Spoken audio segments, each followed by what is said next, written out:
Welcome to Sing Scarlet. It is Shelby here with Tyler for our Thursday-ish recap episode. We're doing it early this week because Texas Tech soccer, number 11 in the country, number 9 by top tour standards, is playing the hated, the number 17 TCU Lizards are coming to town on Friday night. So we had to swap around what we're doing so we can make sure to fit in a preview of that episode instead of we won't be able to do a recap of it because anyway, you get the gist. First off, be there Friday night for that. Tyler's about to give you a big pitch for it. Also going to give you a football preview of Kansas this weekend. Again, they're 5-0. We know it's because of our scouting reports. Don't worry. We got you, coach. Softball got a new recruits. So we're talking about that. We'll let you know who that is, new commit.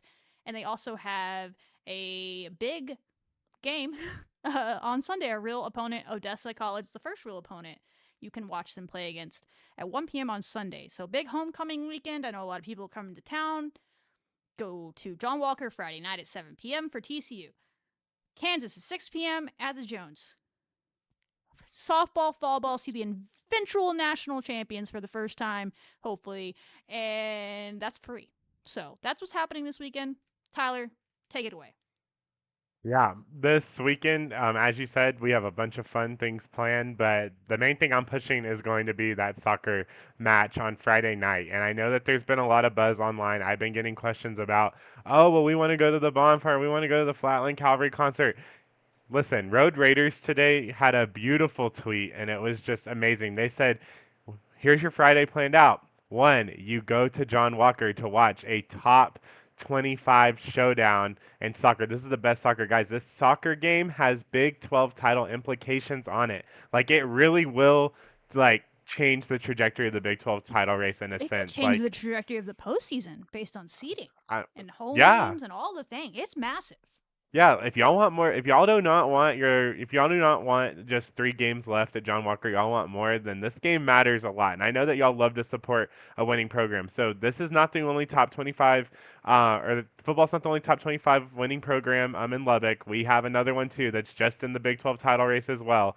Y'all go and support the gals. It's going to be blackout game. So really, when you're packing your suitcases this week, all you need to do is just bring the It's color a lot of black. black. Yeah, just bring a lot of black. Get ready for that. They're handing out 200 decks of like player cards, and remember, Macy Blackburn's the number 3 player in the country, and this is her last year here. So if you Facts. want to get, and there's some other players on this team that are definitely going pro. So Sam Courtright, Kylie Barr, all these great players, you're going to be able to get their trading card, and you can say, oh look. I have when they played at Texas Tech, and then when they're on the U.S. Women's National Team and they win us an Olympic gold and a FIFA World Cup, you can say that you got that. So be the first 200 there, and you're black. Go to the soccer match, and then after the soccer match, the bonfire. Guess what, guys? They don't just have the fire department there to put out the bonfire immediately. The bonfire will keep burning all night throughout the concert. So you'll get to see the bonfire, and then you can go to the Flatland concert and enjoy it. And guess what? Flatland probably won't even come on if we're judging off of last year when Midland came. Flatland won't even come on until 10 o'clock. So what are you gonna do? You're just gonna stand there in the grass the whole time and just do whatever? No, go to the soccer game. Have fun. Drink a beer if that's what you want to do at soccer. I don't know. Just stay there. Help us get the dub. Rant Who over. wants, as someone from a small town that went to a bonfire in her youth, because that's what you do in small towns, nobody shows up to the bonfire before it's dark. Like, No, who literally. does that? So, it's not even going to be dark until maybe like early in halftime of the soccer game. Usually when it starts to get dark out there. So get to the soccer game and then do all those things. Go over from there. You don't want to be Yeah. early. No one wants to do that. And yes, it sounds like you'll be fine on the concert because there's a lot of yipping and yapping that happens before, and no one wants to listen to that either. So please be there, guys, because as Tyler said, it's a massive, massive matchup, which we're about to preview. But first, the best things we saw this week, which is a short version, because it's a couple days less than we usually have to compile these, but gotta start off with the branding reveal, but specifically that everybody outside of Texas Tech is so confused and hates it. And that is the most Texas Tech thing ever. And that just makes me love it all the more. Like, I'm not like really big either way. I don't dislike it. Don't like, I'm just like in the middle. I'm like, okay, cool. I like the old school logo. It's cool. But people don't understand it and they think that we like step back in time. And I'm like, no, like we did step back in time. That's kind of the whole point, actually. Thank you for recognizing that. But yeah, I think it's that the branding and that everybody hates it, and that makes it more Texas Tech because we all love it.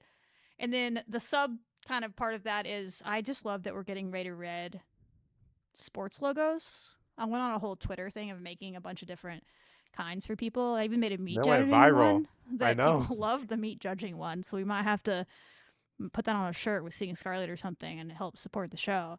But yeah, I can't wait to see what they do for all the sports. I really want soccer to do like the knee celebration thing, something like that, real fun. Someone suggested the Niger Stomp for softball. It might be a little too player specific, but I'm here for it. But that's my first thing on the list. Yeah, no, the branding reveal, I thought that the whole video of Baron and Nija was super cool. I thought that, all the different color variations that they're going to be able to do with it. And then also, like, for those that are salty about it, this is just an athletics rebrand. So the actual We'll still university have, itself is going to keep this good old, beveled logo. So it's not that big of a deal. We're going to and no we one's get the gonna best of both like, worlds. no one's gonna hate you if you just wear the old one. Like I And don't care. nobody, I'm not. yeah, I'm it's, not gonna like never wear this. Like I don't. I don't care. I'll wear whatever I want to wear. It's just yeah. worth switching over, so Right. it'll be It's not fun. that deep. They had signs like throughout, like every single program was already making the switch slowly but surely. Yeah, if you've been paying attention, it's at soccer, it's at tennis, it's all over the football facility, it's at the freaking USA in mid court. Like that old school double T's been popping up anywhere they've been having to add new signage on campus.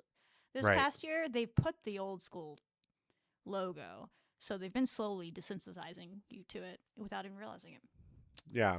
And then to the crazy people in Facebook, I don't think that this logo rebrand is affecting the taxpayers of Lubbock, but just had to put that Oh, out there I really cuz stay away from Facebook, so I haven't even seen that. But yeah, that's but that just tracks. yeah, if you're from Facebook and you're listening to this, I promise you I don't think that this is your taxes will be fine. They will I not be don't raised think because of a rebrand. I don't know if we get many viewers from Facebook, but thanks for watching. Yeah. So subscribe, like, comment below about how this. Explain to us how this is going to affect our taxes. But yeah, Yeah. I don't think it is. But yeah. All right. Well, continuing to another best thing that I saw this week. Guys, this was hilarious. So the Houston athletic department, they have these long chain emails. Every athletic department has it. Well, they sent out today this chain email and it said Cougars win, final score, and it just said Houston and Texas Tech, and it had like two X's on the score because there wasn't a score. But the bottom part of the messaging said the big win was just the beginning. Come home for homecoming. After incredible victory over Texas Tech, it's time to keep the energy rolling. Don't miss homecoming at TDECU Stadium for one of the most exciting days of the year. So everybody was like, why did the Houston ticket office just hit the inbox with that they won?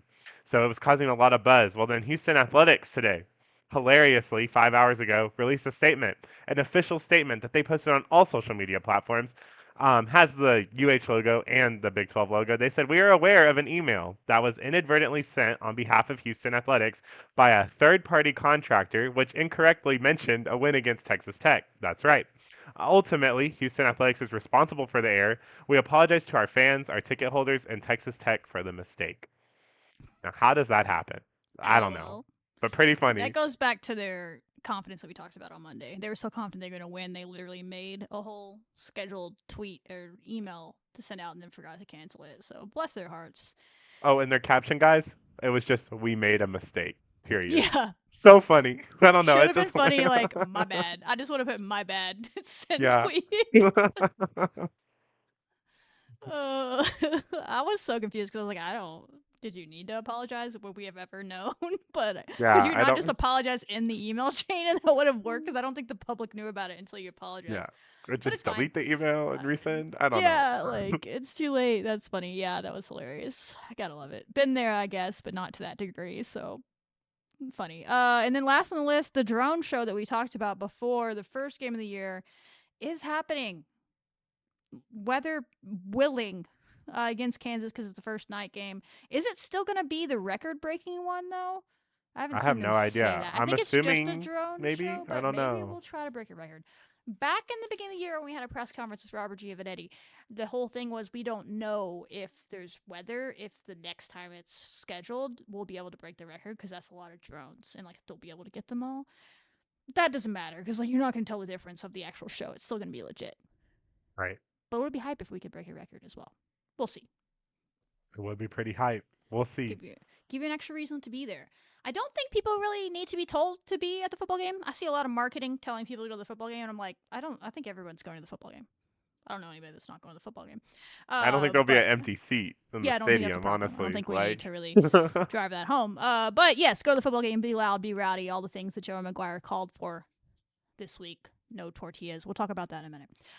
But also, big one at John Walker on Friday night. Protect Fort Walker from the Lizards. 7 p.m. Get there early if you want to be there early. Get comfy. Bring your lawn chair. Sit on the fence side. Sit in the stands. Whatever you want to do. Just be there. Because they're taking on TCU, who is 10-2. This is the only matchup in the country this week, Tyler, of two 10-win teams. It is the best matchup in college soccer for that reason, I will say. It is a Sweet 16 level matchup. There are all conference players all over the field. There are multiple All-Americans all over the field for this team. Great soccer. They play similar styles, really. You know, we talk about our outside backs getting up and down the field. TCU does the same thing. We'll talk about that in a minute when we get to some matchups. But it's going to be great, great soccer because they're both that good. Texas Tech believes they're better. TCU's trying to get back from a loss to Colorado last week and get back into first place. We are not going to allow them to do that. Right now, we are the only Big 12 team without a loss? Or no, West Virginia hasn't lost it, but they have a couple of draws, right? So we're up there alone in the Big 12 standings, but it's very tight. It's very close. It's the best the Big 12's been since like 2009. I think the Big 12 put something out today. First time since like 2009, they've had 5 teams ranked in the top 25, and you're seeing 2 of them go at it. I'm kind of surprised TCU dropped to 17. They're way better than the 17 team in the country, but that's just soccer rankings for you. So to me, this is a top 10 level matchup for sure by the end of the year, and you get to see it in Lubbock. Always good. Bodies flying last year, intense. We didn't have Kylie Barr or Sam Courtright last year, though, and we do this year. So that's my hope, Tyler. Let them know the real breakdown, though, with all the stats and all the fun things. Yeah, it'll definitely be a close one. Top 25, top 15 matchup. TCU comes in with an RPI of 7, so they're right up there with Baylor. So definitely going to be a tough matchup, and a win would definitely help boost our RPI up as well. They have big wins against number 9 Iowa 3-2, and then number 14 Kansas 3-2. Kansas, the team that we just shut out, took them a while to get going in that game. Kansas got a goal at the very end. It was 3-1. But anyway. Yeah. Yes. But yeah. it's still 3-2 they had to come at back. the end of the day. Kansas scored on them early, and TCU had to come back. Yeah, you never know what happened. And then their losses. They lost to Northwestern 0-1, and then as we mentioned, they lost to Colorado 1-3, and I think they were kind of asking for it because they made an entire weekend. I don't know if maybe their volleyball team was playing Colorado. I don't know. It just said on their website it was Beat Colorado weekend, and they had Beat the Buff shirts that they gave out to all the students, and they kind of got their butt handed to them. They played 3-1 in football recently. I bet it was football. Oh, yeah. Fort Well, Worth, yeah. well, That's it funny. didn't go so well on the soccer side because arguably soccer is their best program right now. So out there, and volleyball. So I don't know. Pretty funny how that works, right? But yeah, thought that was an interesting stat to put in. But yeah, let's look at Massey rankings. They're number 8 and we're number 9. So this is where you get the top 10 matchup. Like we're sitting right below them. We're right on top of each other. Their offense is ranked at number 10, and our offense is ranked at number 24, and you're like, that's a very large discrepancy. But let's look at the defensive side. They're number 30, and we're number 11. So basically, it's like we're going to be the defensive team. They're going to be the offensive star team. But and they're also, but it's not like 24 and 30 oh, are yeah. bad. No, either. Yeah, it's just like just well-rounded teams. Just one's going to be more heavy on the offensive end, and one's going to be more heavy on the defensive end. We have a 45% chance to win. TCU has a 36%. It doesn't add up to 100 because that's just how Massey works. Sure, they're factoring in a draw. They are predicting a 1-1 prediction because, heaven forbid anybody gets a shutout or we score more than 2 goals in a game, but that's just what they're predicting. It's just fun at this point. I don't want them to. I want them to change. I want the computers to keep disrespecting our defense. I'm sure the players just look at it. Yeah, I'm sure they care so much. They just pull up Massey ratings like, they're like, guys, we're gonna y'all change see Massey again? I cannot even. I bet they don't even know what it is. I can't even remember. Can't even like envision that, but yeah, we Oh, will do it though. oh yeah, for sure. And then looking at their players, you're gonna hear this name, and her name is gonna come up a lot in all of these stats. Seven Castaigne. She's all right.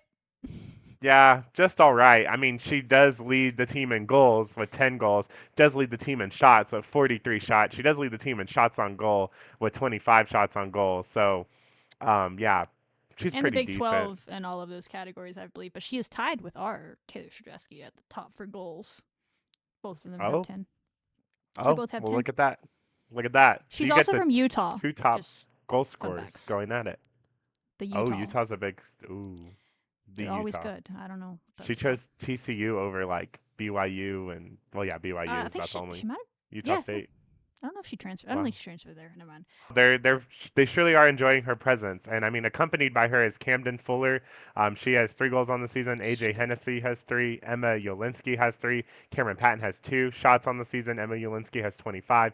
Cindy Becerra has 19. Cameron Patton has 15. Camden Fuller has 14. And in shots on goal, Emma Yolinski has 14. Megan Brown has 8. AJ Hennessy has 7, and Cindy Becerra has 7 as well. Assists, Camden Fuller leads with 5. She's the freshman, right, that you were talking about She is very earlier? good. Yes, she's a really big recruit. Very big recruit freshman. AJ Hennessy has 4. Emma Yolinski has 3. Cameron Patton has 3. Morgan Brown has 3. And then they play? Where does this the team where they do the 2 goalkeepers and they kind of like trade them in Yeah, and it's out, weird. or I don't know huh? what that's about. Like, these are the times where I'm like, I guess I could have just asked Tom. He would have had a good answer. But I was like, man, I really wish we could talk to the Blair Quinn this week, just like to get his take on that as the goalkeeper coach. But yeah, I don't know if that changes how you prepare at all or not. But it is weird. They kind of switch them in and out. Obviously, I'm not questioning a team of their caliber's coaching staff. They do it for a reason. But they're dead down the middle. One's had 6, one has 6 starts. They've played 12 games. Huh? It's kind of a revolving Interesting. back and forth door, and I don't know if that's a part of. I guess I'll just bring it up now. There's a weird stat with TCU of late, where I don't know if that's a part of it or if it's just a weird stat. But they've allowed only 4 shots on goal in their last 2 games, which is great. That's a great stat, similar to us. That's our type of defense. That's because they like to keep possession a lot.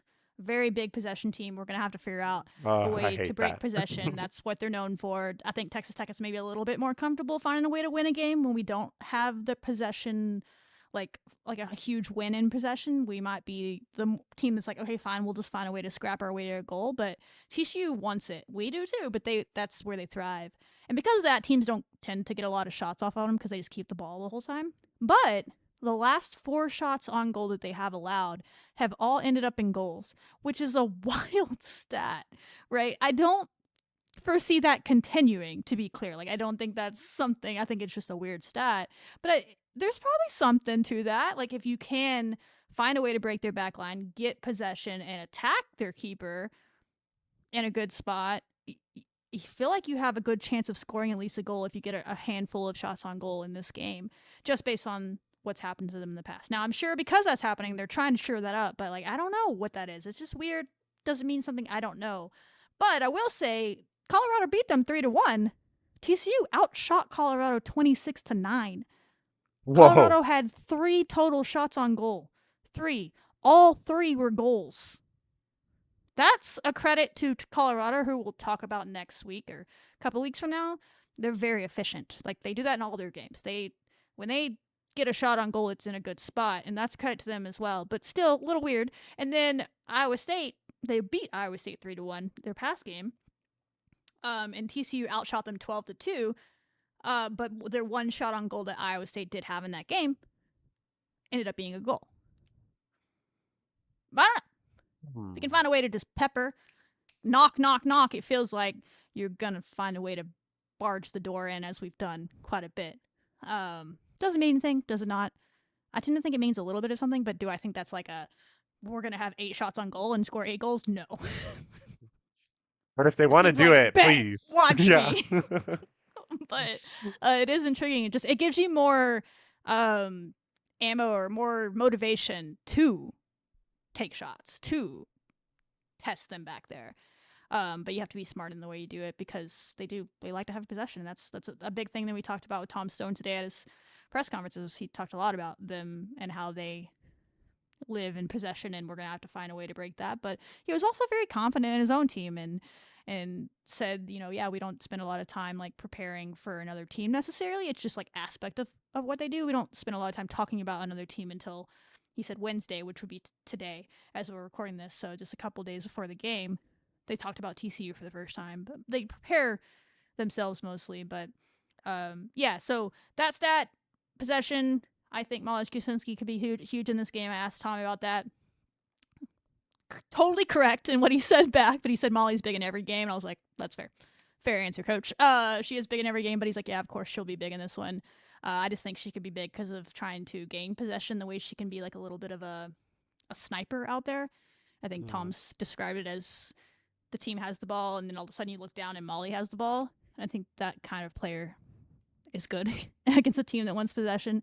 And then I talked about at the beginning, the matchup I, as a soccer fan, am just very intrigued to watch is on the flanks. The outside backs for both teams like to get up and down, and they have a lot of different players that can play it in that. On particularly on the TCU side, we'll bring in some different bodies, but we have, we know Macy and Kylie. Mm-hmm. Everybody knows Macy and Kylie, but you have Alana Harry and some other people that can come in and have speed there too. I don't know if just because there's speed there, it will turn into a track meet, or if it's still going to be played through the middle. Who knows? But usually we don't play a lot of teams that play that style just like we do. But TCU does. And they have, you mentioned Cam Patton. She's one of them. A very good player. I think she's only a sophomore, but was all Big 12 as a freshman.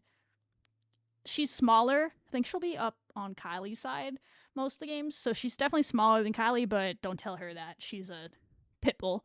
And she's one of those people that will get up and down, but she'll kind of pick her spots. If the team needs her, she'll Macy Blackburn level just find a way to find a goal for her team. If it's an assist, a goal, or forcing a PK or something, like she's that type of player. And then on the other side, they had Bella Diorio, who was a preseason All-American. They lost her for the season before the season, which is tough. We had injuries as well. It's part of the sport. But they've had a number of people. You mentioned Cam Fuller. She's played some time there. I believe her sister plays in WSL, big soccer family. Go look her up. She was a huge recruit that they got. She plays a little there in the midfield as well.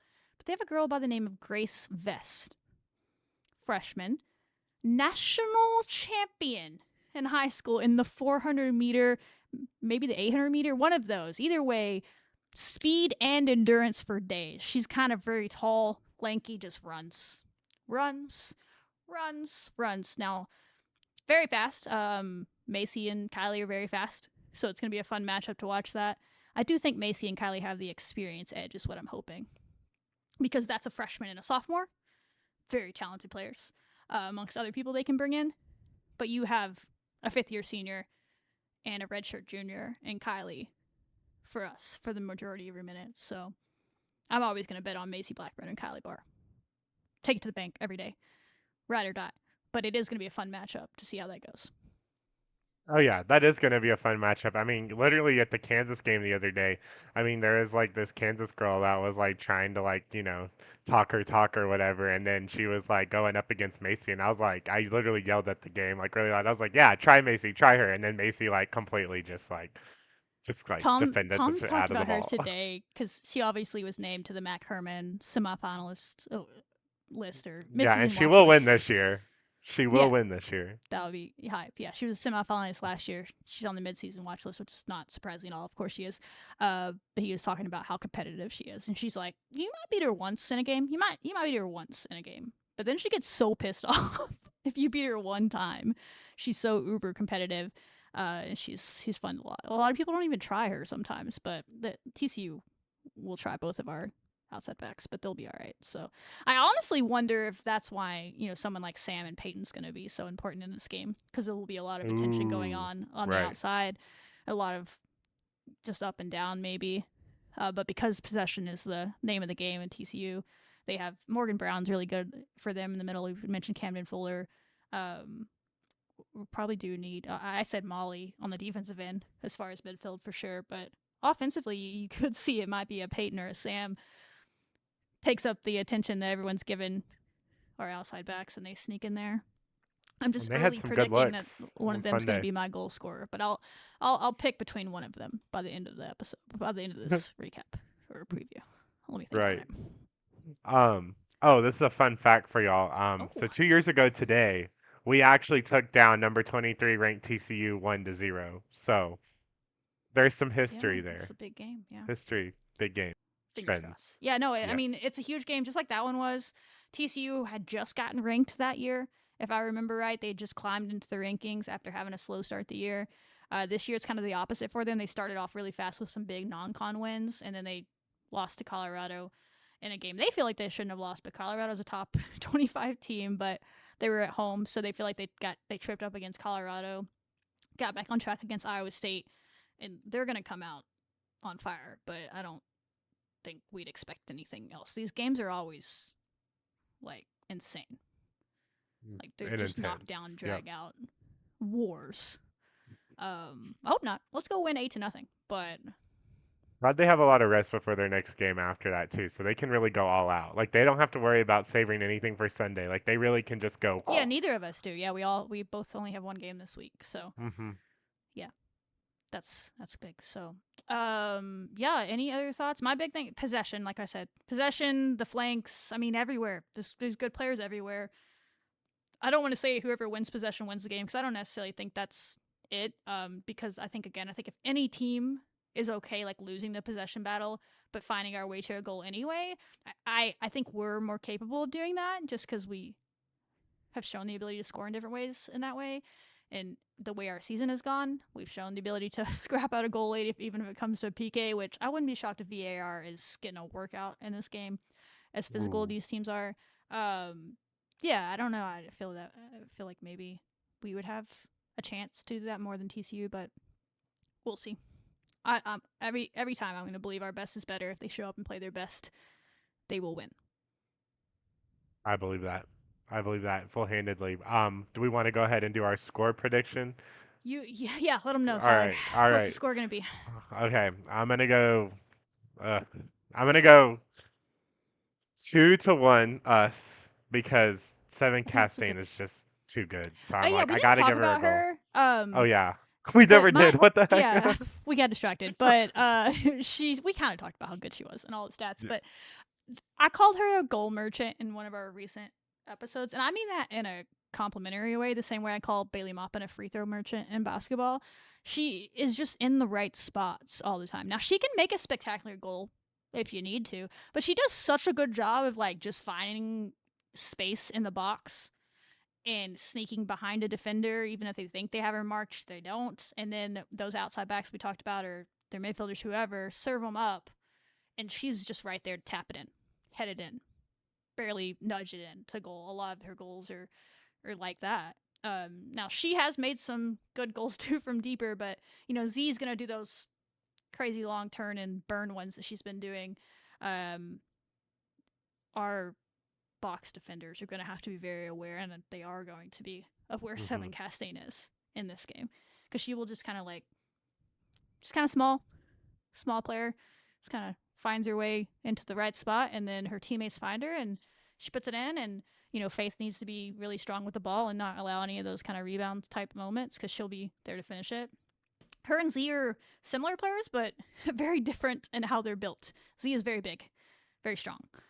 Seven Castaigne is pint-sized little whirly derb. But she can get some power on her shots. But yeah, I would call her a goal merchant, and I mean that in a complimentary way because you have to be really good at the work before. She's like good off ball. It's another basketball term for you. She's a very good off ball player, and so when the ball gets to her, she doesn't catch and shoot real Right. fast. She's done all the work before the ball got to her. She just taps it in, and that puts a lot of pressure on your back line. But We do have the number 11 ranked, Massey ranked defense in the country, so she'll have to go we up do. against that. She has not had to go up against that. I think this is probably the high. Well, would this be one of the higher defenses that Probably. TCU's I mean, faced this 11's season? really good. I can dig it up Yeah, for you, but Iowa might be okay, but probably. But yeah, but to finish Iowa off, is yeah. Iowa is Oh, ranked 13th, so Iowa would be the oh, closest. it's about the same, Yeah, but and just they we're did a little score. bit better. Yeah, yeah. So they did score. TCU's offense is legit. Oh But yeah, they were legit last year when we blanked them. It was just a 0-0 that draw. is true. But remember how intense it was? Like, that's the intensity you have to come with. Mhm. So, yeah, I'm excited. But we didn't have Kylie or Sam in that. And I'm hoping having Kylie and Sam will allow us to lock them down defensively, but get a goal. For sure. Hopefully. But yeah, I'm gonna go 2-1, and then I think our first goal will be in run of play. I'm Okay. gonna go with Okay. by P.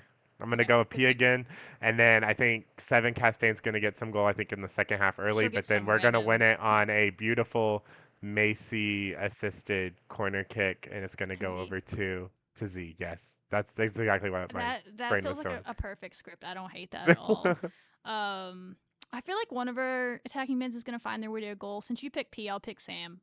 She was Okay. close to a goal in the last game. She had that one off the crossbar to start the game. Hmm. She hasn't been in this game for a bit, so I'm sure she's raring to go. She's from back that way. I'm sure she knows a lot of these players, all the things. Sam's gonna come out. I don't know why this is just in the back of my head though, but it's screaming that Alana Harry's gonna do something in this game. And Ooh, I so like that I pick. have to listen to that and say that Alana Harry, whether it's in a goal or assist, I don't know. I don't know what's happening in the brain. But I'm Okay, feeling Alana Harry is gonna do something in this one. We've I'll been so take it. close You have recently. been close. Yeah, So I'm honestly, I'm hoping taking it. at Let's do minimum it. she's gonna have an awesome almost goal, but I'm hoping it's a real one. So yeah, I'll Let's go do Sam and Alana are gonna have a moment. But everybody, by all means, a set piece feels like I could see this being a PK. Like I legit could see a PK being in this too, just because of how physical they are. TCU's earned a lot of PKs this year, I believe. A handful of them, a handful of handballs. Both teams put a lot of crosses into the box, which makes it scary in the handball world when they can review it. So we could see a PK, and that would be Peyton or Macy probably. So it. Ooh, if Macy was able to get a PK, oh, I would love that, absolutely. And especially if it wins the game too. yeah, I don't really care again who gets it, but that would be hype for her. Yeah, just beat them. So that is TCU. Be there on Friday. Here's a message from Tom Stone before we get out of here about what makes this matchup and Friday Night Lights, so to speak, at John Walker so important and why you should be there because this team plays the right way, he says. They put on a show, and they're going to put on a show for y'all. It's just, I think, we told the players, it's like, it is a great environment. Our field is world class now. And all of the reasons that, our fans are engaged and they're very interactive in the games, it's a tough place to maybe come into. But the truth of the matter is the reason it's special is because they've made this place great. The players have made it a fun game to watch. They've made it a place that we want to protect this house. And we're feisty at home, but we're also feisty on the road. So I don't know if that's much different. So I think that the players have made it special, and we hope each new class that comes in wants to carry on that tradition. That's right, Tom. They do. They do play feisty on the road as well, but we'll worry about that next week. For now, they're going to play feisty at John Walker in Lubbock to get it done. Big time. TCU had their 14-game winning streak in the Big 12 snapped last week. We don't want to allow them to start a new streak after beating Iowa State the other day. We're not going to allow them to get on a streak and win 2 in a row. We're going to nip that one in the bud real fast, get on track to really be in a good spot before they do. As he said, they're a feisty road team. They absolutely are. And they're going to test that next week, as we'll talk about, because they're going on a 3-game road stand coming up after this. So that's another reason to be there. You won't get to see them for 2.5 weeks. Yeah, it won't Back be in till the Lubbock. last week of October, so. Yeah, it's crazy. So be there, y'all. Be there. Come find us. Say what's up. Anything else, Tyler, before we move into football? Otherwise, take it away. Yeah, just be there and wear black. Cannot stress that enough. 7 p.m. and you'll be able to go to all the homecoming festivities. So I don't want to hear no BS excuses. That's stupid. I don't Yeah, know, especially for college students. I never met a college student when I was a college student many moons ago that wanted to be anywhere early. So yeah, I don't know why they're planning. exactly. There's no way they're planning to go to that bonfire at 7 p.m. So you're planning to like pregame at your house or whatever. Cool. Come to the soccer game, pregame in the parking lot, watch soccer, then go to the bonfire. Of course, if you're 21 only. Sounds like a plan. Look, Shelby just planned all you students this like Yeah. freaking day on Friday. You just heard the coach. You're allowed to be feisty and rowdy. He expects that from y'all. He wants that from y'all. Respectful but rowdy. Come do that to the Lizards and send them back home because they think they're winning. I'll give it Ray Cartwright, my friend, TCU friend, called Macy out on Twitter today. Said they're gonna hand Macy the L that's in her last name. Whoa, I whoa, said, whoa, bless your whoa. heart, Ray. So Dang, that's crazy. that's Talking some mess. crazy. Talking mess Talking to mess when they're not Macy even Blackburn. and they're not even number one in the Big 12 right now. All Talking right. mess, but we like having talking mess. Right. We'll Don't we take like that. it? But Macy's not the one to come at. But it's fine. He'll learn. Right. He will learn. He'll learn. All right, football back home. It's been over a month since we've seen them in Lubbock. It has. It's gonna be weird walking to the stadium on Saturday for a night game against 4-2 Kansas, 2-1 in conference. They have lost to Cincinnati and their rivals over at Mizzou. Close games, and both easily could be 6-0, is what Joey McGuire said at his press conference this week. It's not necessarily wrong. But what else do you got on them, Tyler? Yeah, Kansas, they are, as Joey said, they could have been 6-0. I think the biggest thing on them is their quarterback and their run defense is pretty Okay. pretty good. Yeah, pretty good. And KU's 4 wins. They have an 86.8 PFF run defensive grade and only 4.2 yards per carry allowed. But in their 2 losses, they had a 61.1 run defense grade and they allowed 6.3 yards per carry. And the cool part about this stat is that all of our running backs um, are averaging around like those yards per carry anyway. So it's like it's not necessarily gonna make a difference, I think, really for Kansas's defense because we're just gonna run all over them. I fully believe. So I think they're gonna have some trouble. They're gonna probably like raise that number of what they allow per carry because I just think that Cam Dickey and Jacoby Williams are gonna absolutely tear it up out there. The big thing Here about for that. Kansas too is they're not the biggest team in the world on defense. It's very much a traditional, more of like a traditional air raid type school, right? Because they're going to run everything through their offense and their defense. They can start getting worn down, and that's what happened against Mizzou. They put up one hell of a fight against Mizzou, and then they just kind of fell apart at the end, and that's how that score got so well, not lopsided, but 42-31. It got a lot bigger Yeah, than what it two-score was, game. Yeah. right, at that point. Our biggest thing is we're going to have to run the ball and we're going to have to manufacture some offense out there. And then as far as defense, you're just going to have to keep doing what you're doing. Jalen Daniels is a threat. He actually had the same stats as Jackson Dart did last year. Jackson Dart's now an NFL quarterback. He played, I believe, for Ole Miss last year. I'd put So, money on the fact that Jalen Daniels is still older than Jackson Dart, even though Jackson Dart is in the NFL. Anyway, continue. yeah, no, I feel like Jalen Daniels has been here This forever. is It's legit like his those, 7th year in college, I think. He's like been here the forever. Yeah, it's like the Sedona Prince of football. Like, just can't leave, but doesn't make choices like that. Anyway, continue. Throwing TCU shade right now. Sorry. Anyway, but we're back to Kansas shade. We do not need any deep passes thrown from Jalen Daniels because that is what his like. That's his like golden thing. That's what he loves to do, chuck it down deep. I think he was the one whenever Kansas upset OU that one year in Lawrence and everyone was freaking out. It's because I think he threw like a literal crazy Hail Mary into the end zone. So something to watch out for. He has 10.2 yards per attempt per target. He's in the top 15 mark in the country with a 15% explosive pass rate. He's the 14th best deep passing quarterback in the country. Um, but he's going to have to go up against our secondary defense, which this is pretty cool. So last year, we were the fourth worst coverage graded secondary in the country. Fourth worst amongst Power Four opponents, right? This year, we are the best in the nation. Mm. Yeah, and they're going to have to go up against that. So, I think that's a lot because of our defensive line, but continue. Yes. oh yeah, well My yeah, bad. because we're gonna get no, because we're definitely gonna get into the defensive line because Yeah. here's the thing: Jalen Daniels is number 28th in the country because he has in the stat where he has 2.96, almost 3 seconds in the back to just chill around and get these deep passes down there. But try that against David Bailey, who literally is leading the country in some stat about pressure, some stat about pressure on the quarterback.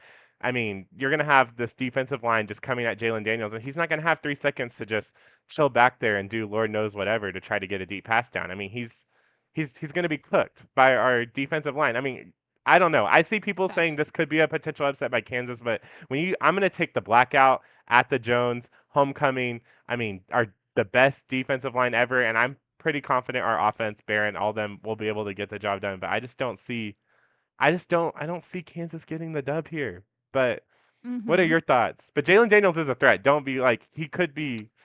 Absolutely. Yeah. Again, he's been there for a while. He's finally healthy. Talent has never been Jalen Daniels' issue. Health has, and so I mean, we'll test that with the amount of pressure we'll put on him. But yeah, he's very intelligent. He's a true dual threat. I don't think he's like as much anymore with his legs as say like Dampier for Utah was a true Hmm. like he was a dual threat, but he was more like heavy on the run. Jalen Daniels is a dual threat, but he's heavier on the pass. He can run when he needs to, but he can definitely sling it back there. What concerns me is at times our secondary has been susceptible to deep passes.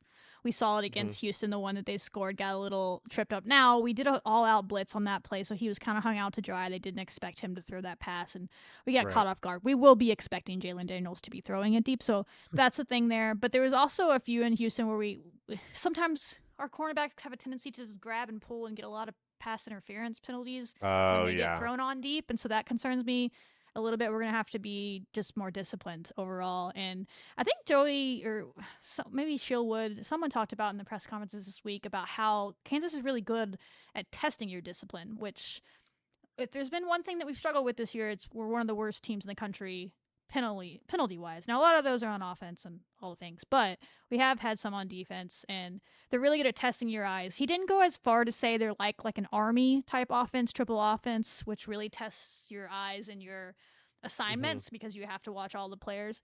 But it's kind of like that in the middle of options that they have going on every play. And so our linebackers, everybody's going to really have to be eye disciplined and gap disciplined and go where they're supposed to and not try to be a hero. You try to be a hero against Kansas, that's going to leave someone wide open and they're going to know where it is because they're just very offensively like regimented. So far, our linebackers have been great. Jacob Rodriguez is listed on the questionable list this week, so that's something to monitor. But hopefully, he can play, and everybody else has to be there. But yeah, it still comes down to our pass rush because that's going to help you with the deep passing game. He doesn't have time to throw. I think Joey said one of their receivers is the fastest receiver we've faced this year metrically because they can track all that somehow. And they said miles per hour wise, one of their receivers is the fastest we've gone against this year. So yeah, it still comes down to our defensive line not allowing Jalen to have time to get that guy downfield. Now he may not need much time if he's that fast, but that's kind of where I can see Kansas staying in the game. In the past, I've said like teams need to run the ball or whatever. No, I think Kansas stays in the game if they can block well enough for Jalen Daniels to get some bombs and test our secondary, which hasn't truly been tested for a full game yet.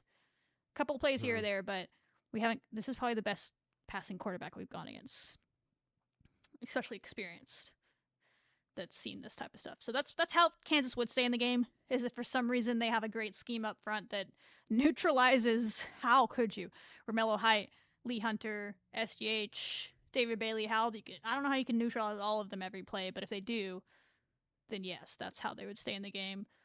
Offensively, like big Baron Morton, love him. I love our offense, running backs, receivers. They're good.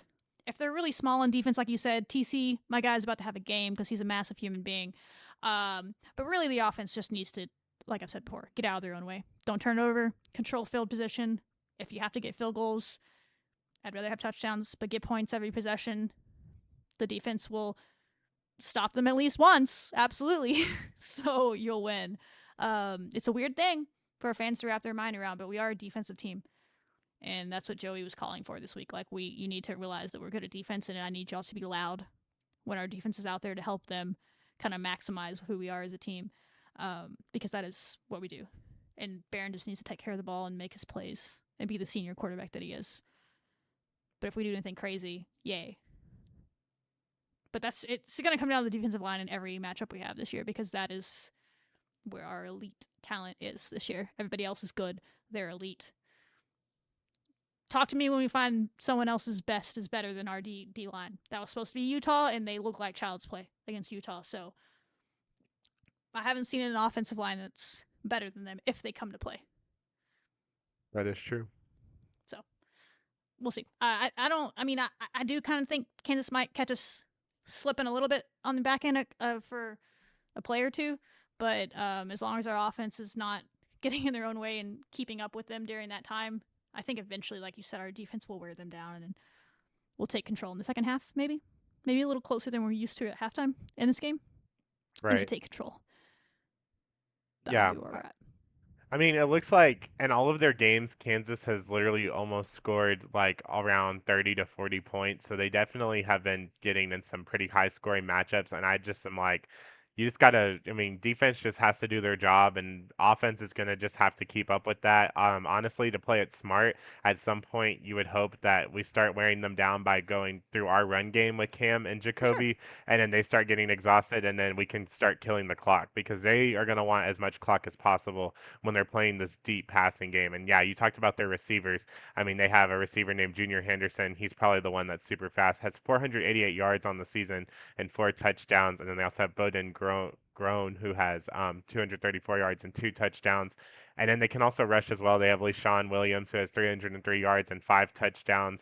And then Jalen Daniels, as you said, has 239 yards. So they definitely have some threats on both sides of the ball. Kansas does, but I think they are going to go to that passing threat, and then it's our job on defense to get stops. And honestly, for offense, once we start getting a big lead, to just start, killing that clock down so that we're not giving them Yeah. any time to do crazy Just catch ups. don't do anything stupid offensively. Exactly. And I don't. Yeah, I think you're fine. You can't give them easy turnovers or dumb mistakes. We got to stop with the pre-snap penalties and all these things that they're taking accountability for in the press conferences, which again I respect, but they got to start getting better at that because that is discipline. So there's no reason to be jumping off sides before a play, like That is especially at home. There definitely is not. Oh, yeah. So, and as we knew, Houston was a home game, so we shouldn't have been doing it there either. But this is Right. a true home game, so. Yeah, big stuff. I can't wait. It's been a while. I'll be up in the press box. These are sometimes just like soccer. Like, man, I really wish I could just be a fan at the soccer game. I wish I could just go sit in the stands and just enjoy the whole thing. I'll have to watch it back. Football, I kind of feel the same way, but I'll be in the press box so I can kind of watch it better. I just won't get the fan experience, which I'm sure is going to be a heck of a time down there. So go enjoy it. Be loud. Be rowdy. Tortillas, if you're watching it, throw them at kickoff. Don't throw them again. Joey made a point to bring it up in the press conference, which makes me think that the Big 12 has warned us that they're going to start throwing flags. That would be bullshit if we lose because our fans. Mm-hmm. That's why I've been calling in the non-con. I've really been wanting them to throw a flag, and they haven't. But it sounds, I don't know why he brought that up. So I'm wondering if they've been warned, like, hey, it's Big 12 now. We're gonna follow the rules we told you about. So you can do it once, but after that, you're gonna get in trouble. So don't be stupid, fans. Throw them a kickoff and then not again. It's really easy. Right. Joey said that your main focus this week for all the fans is he said that don't let Utah's environment out hustle ours. He said when he went there, like literally we couldn't even get a snap off. We had 50 million false start penalties because it was so loud in that stadium. And he said he knows we can do better. And when we have a whole stadium of 60,000 plus, I'm sure the students are going to fill it up so much that we're going to put them in that little berm area behind the goal. I mean, it's going to get loud. And he said just focus on when our defense gets on the field, like it needs to be insane. Like today, Red Raider Outfitter posted a clip from I think the Texas game in 2008, and like how loud it did. Like it actually broke records for how loud in like a stadium or something like that. And I mean, you could hear it. Like I literally had AirPods on. I had to like take them off because it was like I know. And it's like all those people just in there making that noise. So y'all just be loud on defense. Like that's the biggest thing that everybody's pushing. Be loud, be proud. I mean, wear black. I mean, this is exciting. We win, we're already automatically in a bowl game. Isn't that insane? We'll be 6-0. I mean, like we've been like celebrating bowl eligibility late in the year the last few years. I know. Like it was a Super Bowl.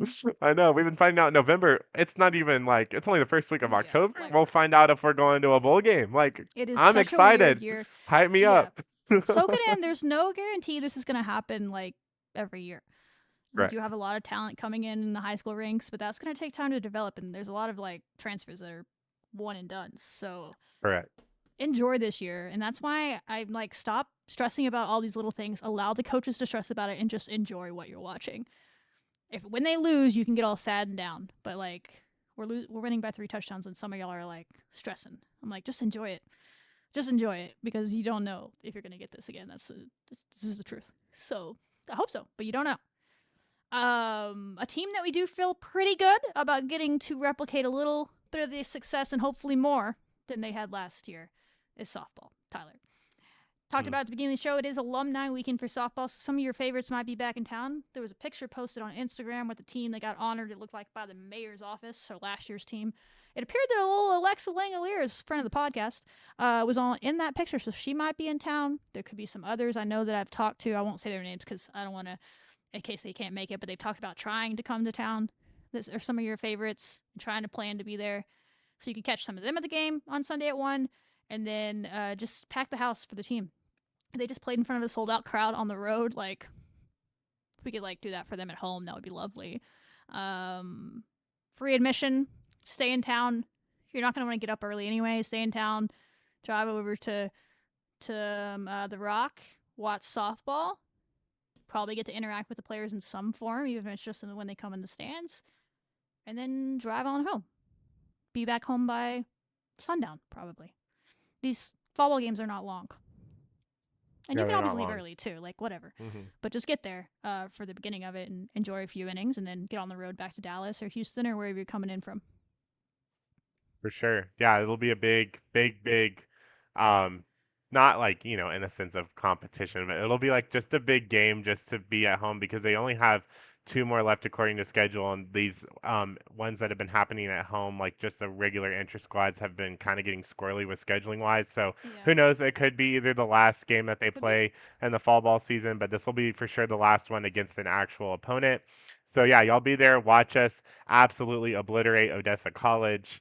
It's going to be super fun. I mean, I'm so excited for y'all to really see this #1 transfer class in the entire nation, really the whole entire team really just to come together, see your favorites at alumni weekend. I mean, I think it'll be super exciting. We have a really fun weekend. I mean, back to back to back of just great programs. Let's run it through so it's all in one section or clip or wherever you're watching this. But Friday, you're driving into town Friday. You're going to go to John Walker at 7 p.m. for the soccer game. Pre-game in the parking lot if you would like to. Go to the game. Drive on over the bonfire after it's over. The bonfire will just be kicking off at that point. It'll be prime bonfire time right after the soccer game finishes up. Celebrating a big win over TCU.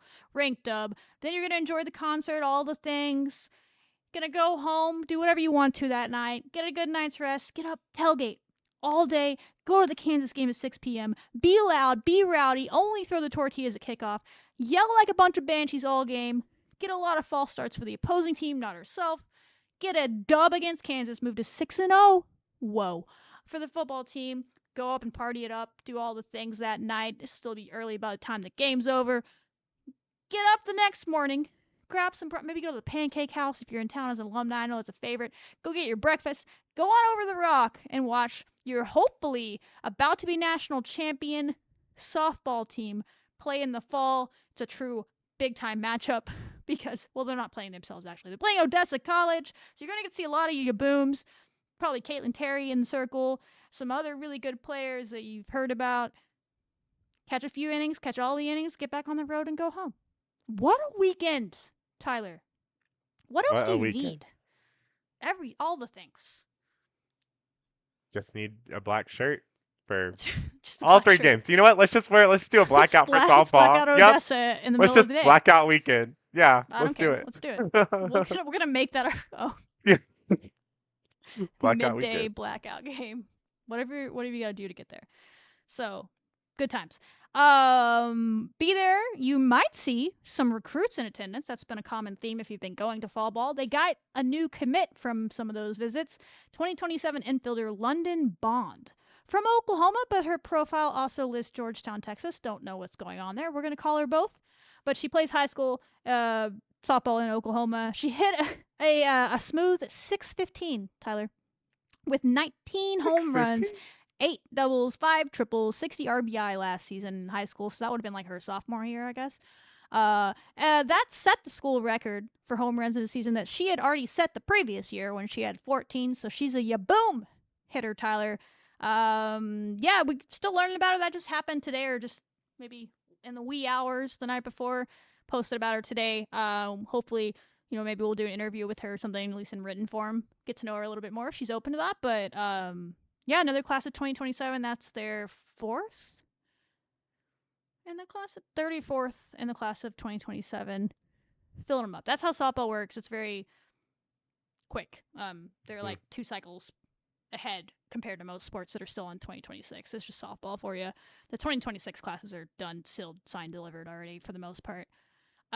Speaking of which, Holland Gentry was one of the class of 2027 infielders, or she is an infielder, a catcher, number 13 player overall. She's the big headliner of the class. We got to talk to her. She wanted to do the whole podcast, and I wasn't going to say no. So she came on the show. That's out now. Probably the video before this. Go watch it. A lot of good stuff. My favorite quote from that, she was talking to other players and kind of why she chose Texas Tech and what they should think about when they're looking at Tech or other schools even. She said, really understand how powerful it is for coaches and a staff to be family-based. It doesn't matter about the offer. It matters how well you feel in the place you're at and how confident you are on that field. She's from California, and she said that she didn't feel homesick at all when she was on her visit at Texas Tech for a few days, and that was kind of what sold her on being here. It's a great interview. She says it's her first ever kind of interview or podcast of that nature. She did a great job, so go watch it. Very well spoken.